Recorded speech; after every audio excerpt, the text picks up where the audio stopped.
तो गाइस अब तक हमने देखा ओकारुन, मोमो और आयरा को एलियंस दूसरी डायमेंशन में ले जाते हैं और उन पर हमला कर देते हैं, पर वो लोग मिलकर उन सभी एलियंस को हरा देते हैं और वापस अपनी डायमेंशन में आ जाते हैं। पर बेचारे बिना कपड़ों के होते हैं और इस वजह से पूरे स्कूल में फेमस हो जाते हैं। और अब आगे तब यहाँ स्कूल की नर्स उनसे स्कूल में बिना कपड़ों के घूमने का कारण पूछ रही होती है और उन्हें ये विश्वास दिलाती है कि अगर कोई भी पर्सन उन्हें बुली कर रहा है तो वो उनके साथ है। पर बेचारे कुछ बोल भी नहीं पा रहे होते और वैसे भी वो लोग कैसे समझाएं कि उनके ऊपर एलियंस ने हमला कर दिया था, नहीं तो वो लोग उन्हें ही पागल समझेंगे। तभी एक बूढ़ा आदमी स्कूल नर्स को बुलाने आ जाता है और वो उससे तंग करने की वजह से मारते हुए बाहर चली जाती है। तब मोमो और आयरा इस कांड की वजह से अपना सिर पीटने लगती है और मोमो को समझ नहीं आ रहा होता कि अगर एलियंस ऐसे ही उन्हें टारगेट करते रहेंगे तो वो आगे जाकर करेंगे क्या। तब ओकारुन कहता है, ये तो तुम सही कह रही हो, पर सबसे बड़ी बात ये है कि वो टर्बो ग्रैनी की पावर के लिए मुझ पर हमला कर रहे हैं। तब मोमो आयरा से उसकी सिल्की की पावर के बारे में पूछने लगती है और आयरा उसे बताती है कि वो पावर्स लड़ाई में अनलॉक हुई है क्योंकि उसे लग रहा होता है कि उसे गॉड ने चुना है। तब ओकारुन को लगता है कि अब जब आयरा के पास भी पावर आ गई है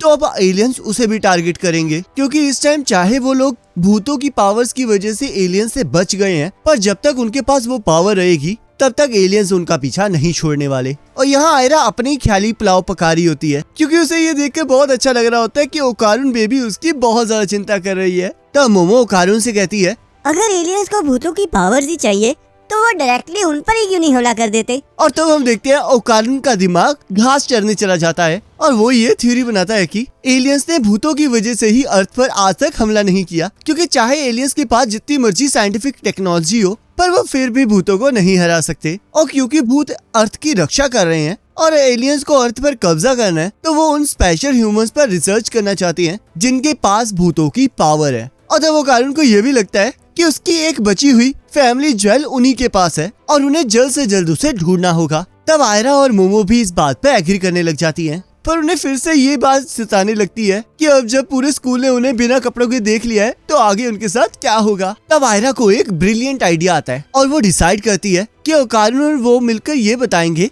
कि ये सब कुछ मोमो ने किया है, जिसके लिए मोमो एक ही झटके में मान जाती है। तब आयरा की सहेलियां वहां आ जाती हैं और मोमो को आयरा की हालत का दोषी ठहराकर आयरा को वहां से ले जाती हैं। तब मोमो कहती है, ओए छोटे, अब बता तू उस टाइम आयरा के साथ कर क्या रहा था और तू उसके ऊपर चढ़ा हुआ क्यों था। तो ओकारुन बेचारा अपनी सफाइयां देने लगता है और उसे बताता है कि कैसे आयरा उसके साथ जबरदस्ती कर रही थी जिस वजह से वो लोग नीचे गिर गए थे। तो मोमो उसके वहां जाने का कारण पूछती है और ओकारुन उसे बताता है कि वो वहां पर ट्रेनिंग करने गया था ताकि वो मोमो के सामने कूल बन सके, और वो ये सब कुछ इसलिए कर रहा था क्योंकि असल में तो वो एक लड़का ही है जो कि मोमो के सामने अपना इम्प्रेशन जमाना चाहता है। तब मोमो इसी बात को लेकर उसे टीज करने लगती है और वो दोनों ही एक दूसरे को देखकर शर्माने लगते हैं। और तब इनके बीच में मूवमेंट बनने ही वाला होता है, पर हम देखते हैं कबाब की हड्डियां वहाँ पर आ जाती हैं जो कि मोमो और ओकारुन से उनकी हालत के बारे में पूछने लगती हैं। तो मोमो उन्हें कुछ भी बताने से मना कर देती है। तो डिटेक्टिव मिको अपने दिमाग के घोड़ों को दौड़ाने लगती है और मोमो, ओकारुन और आयरा को कंसीडर करके इस नतीजे पर पहुंचती है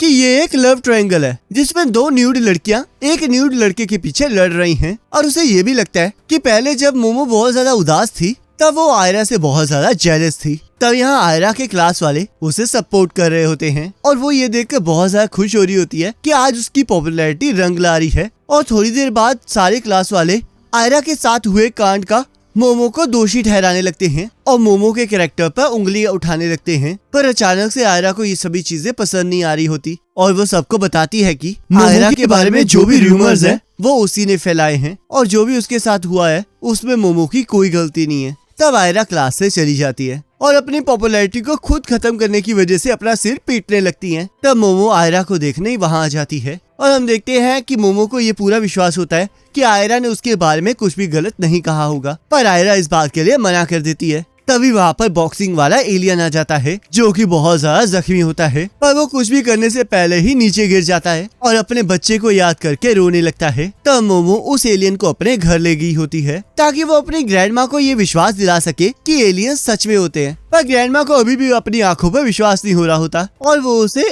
एक कापा नाम का मॉन्स्टर समझ रही होती है। तब वो कारण उन्हें समझाने की कोशिश कर रहा होता है कि कापा भी एक एलियन होते हैं। तब वो एलियन फिर से हमला करने के लिए खड़ा हो जाता है और जैसे उसे एहसास होता है कि मोमो ने उसकी मलहम पट्टी कर दी है और ऊपर से उसके लिए खाना भी लाई है, तब वो नीचे झुककर उससे माफिया मांगने लगता है और कसम खाता है कि वो कभी भी उन्हें चोट नहीं पहुंचाएगा। तब हम देखते हैं वो लोग नॉर्मल फैमिली की तरह खाना खाने लगते हैं, पर इस खाने में कुछ भी नॉर्मल नहीं हो रहा होता क्योंकि सभी लोग एक दूसरे से लड़ना स्टार्ट कर देते हैं और डिनर का टेबल लड़ाई का मैदान बन जाता है। और तब हमें डीमन स्लेयर की तरह उस मॉन्स्टर की कहानी दिखाई जाती है जहाँ वो सभी को बताता है कि उसका प्लेनेट लड़ाई का मैदान बन चुका है, जिसकी वजह से उसके पास पैसे नहीं है और यही वो कारण है जिस वजह से वो अपनी वाइफ को बीमारी से नहीं बचा पाया है। पर अब उसके बेटे को भी वही बीमारी हो गई है और वो जॉब की तलाश में इधर उधर घूम रहा है ताकि वो अपने बेटे के इलाज के लिए पैसे इकट्ठा कर सके, पर ज्यादा ताकतवर ना होने की वजह से वो ज्यादा कुछ नहीं कर पाया है। तो वो कानून ये सुनकर इमोशनल हो जाता है और अपना बनाना उसे देने के लिए मान जाता है। तब मोमो कहती है, अगर तुम अपना बनाना उसे दे दोगे तो तुम क्या करोगे?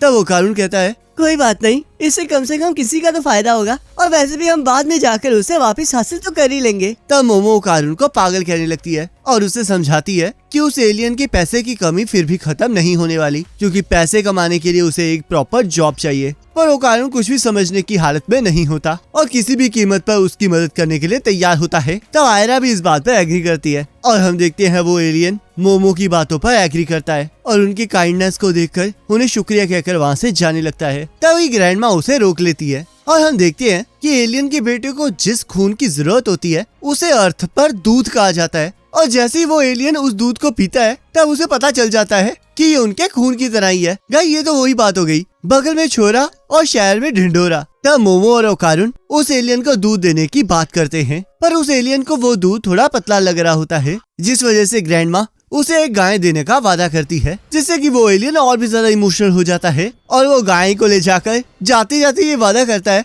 कि अगर उन्हें कभी भी उसकी मदद चाहिए होगी तो वो उनकी मदद के लिए जरूर आएगा। तब वो एलियन गाय को स्पेसशिप में बिठाकर वहाँ से ले जाता है। आज तो मुझे पहली बार एक गाय से जेलसी हो रही है, मैं यहाँ गोवा नहीं जा पा रहा हूँ और ये स्पेस में घूम रही है। और यहाँ हम देखते हैं ग्रैंडमा स्पेसशिप को देखने के बावजूद भी एलियंस को मारने से मना कर देती है। तब यहाँ घर में वापस आकर मोमो के कहने पर वो तीनों मिलकर ग्रैंडमा से न्यू स्कूल यूनिफॉर्म की डिमांड करने लगते हैं और ग्रैंडमा ओकारुन और आयरा की स्कूल यूनिफॉर्म के लिए मान जाती है, पर मोमो को अपनी ड्रेस के बदले में एक्टिंग करने के लिए कहती है। तब बेचारी मोमो को मजबूरी में ही सही पर एक्टिंग करनी पड़ती है और तभी उनके घर एक लड़का आ जाता है, जिसे देखकर ओकारुन के पैरों तले जमीन ही खिसक जाती है क्योंकि उसे पता चलता है कि जो लड़का मोमो के घर आया है वो मोमो का बचपन का दोस्त और उसका पहला प्यार है। बेचारा ओकारुन मोमो से तो अब तक अपना प्यार भी एक्सप्रेस नहीं कर पाया था और उसका दुश्मन पहले ही आ चुका है। ये लव ट्रायंगल तो लगता है लव स्केयर में कन्वर्ट होने वाला है।